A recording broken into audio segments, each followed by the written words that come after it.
continuing discussion, of course, we'll be talking to Emmanuel too, who'll be giving us the latest on what's happening on the bipartisan talks. And we'll be going to Nakuru, where we'll be speaking to Ken Gashuhi on the ESC Constitution.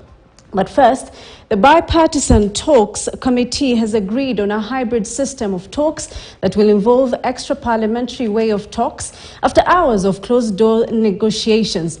And this is between Kenya Kwanza and Azimio la Umoja One Kenya legislators. This now means that the talks will begin in earnest, and members who are not parliamentarians can also give their views on the issues raised by both sides. Let us now talk to a political affairs reporter, Emmanuel To, for more details. Emmanuel, thank you so much for joining us. So let's start off with, what does hybrid talks mean? Well, these hybrid talks just means that it is a mixture of both the parliamentary process and the extra parliamentary process, meaning the members of parliament will also incorporate the views from the public. This is going to happen in a way that you will receive the members of parliament, or the committee of the 14 members will receive views from the public in forms of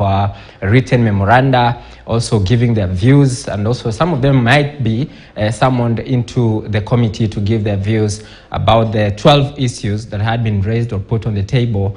for discussion. Remember, Kenya Kwanza had floated 7 issues, while Azimio la Umoja One Kenya floated 5. But Kenya Kwanza have maintained that they've maintained a list of the proposals that President William Ruto had given to Parliament in late November last year,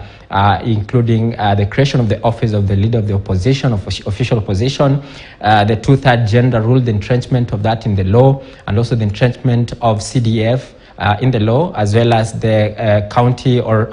the Senate Oversight Fund, alongside other issues, including the reduction of the cost of living and the changes in the IBC. So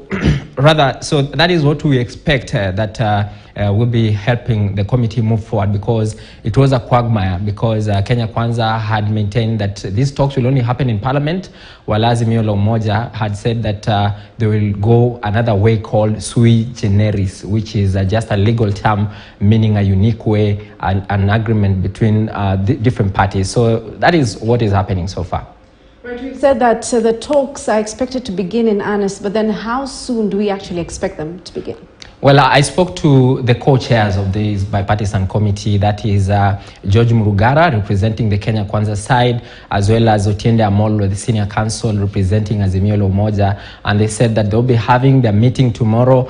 to appraise the media of what they have been able to achieve, but we also expect that the meetings will begin at that time, because they had set some timelines of 60 days in their framework of agreement, that will be the time they will be discussing the issues, and they'll begin with the most urgent issues, and they're going to tell us what is the order of urgency in terms of those